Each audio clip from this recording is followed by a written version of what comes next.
they are praying from that belief system, they are speaking from that belief system, everything that they do, because the belief system is faulty, everything becomes faulty. और वो जो सारे झूठ थे उन्होंने उनके मानने के तरीके को रूपांतरित किया, बदल दिया, तो ताकि जब वो अब मानते हैं वो गलत मानते हैं, जो कहते हैं वो प्रार्थना करते हैं गलत करते हैं. Think about this.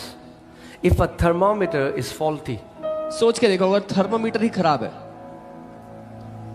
and there is a guy and he checks his temperature and the thermometer shows 104 and he freaks out when he had no fever, but because he is taking the reading from a faulty thermometer, it will create a fear in him for something that doesn't even exist. लेकिन क्योंकि एक व्यक्ति के पास खराब thermometer था, वो उससे reading लेता है और रीडिंग आती है 104, तो हालांकि उसको कोई फीवर नहीं था, कोई बुखार नहीं था, पर अब वो डर जाएगा कि उसको इतना हाई बुखार है.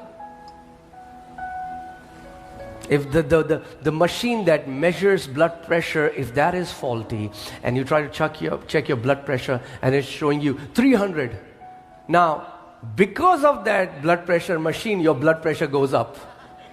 अगर किसी के पास ब्लड प्रेशर चेक करने की मशीन है जिसमें गड़बड़ी है और वो उससे चेक करते हैं और दिखाते हैं 300, तो खराब मशीन की वजह से उसका ब्लड प्रेशर बढ़ जाएगा इंसान का. That's why even whenever you'll see weighing machines, they will tell you to calibrate it so that bring it to 0, so that every time we read the word, the Lord is calibrating our heart, calibrating it, bringing it in the right alignment so that we can think like Him, talk like Him, see like Him.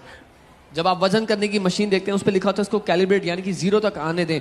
वैसे ही जब आप परमेश्वर का वचन पढ़ते हैं तो आपको कैलिब्रेट करता है, सही जगह ले आता है, ताकि आप उसकी तरह सोचने पाएं, परमेश्वर की तरह बोलने पाएं, उसकी तरह जीने पाएं. Amen. You cannot fill yourself with God's word and talk like a victim. That is not going to happen. आप अपने आप को परमेश्वर के वचन से भरकर एक बेचारे की तरह नहीं बोल पाओगे. If you talk like a victim, that's a sign God's word has still not dominated your thinking. अगर आप एक बेचारे की तरह बात करते हो तो ये एक चिन्ह है कि परमेश्वर के वचन ने आज भी आपकी सोच विचार पर हावी नहीं हो पाया. That's why we read the word. इसीलिए हम वचन पढ़ते हैं. Not because it's a religious discipline. इसलिए नहीं कि धार्मिक नौकरी है. To change the very thoughts that we have so that God's word starts to dominate our thoughts. लेकिन हमारे विचारों को बदलने के लिए, ताकि परमेश्वर का वचन हमारे विचारों पर हावी हो जाए.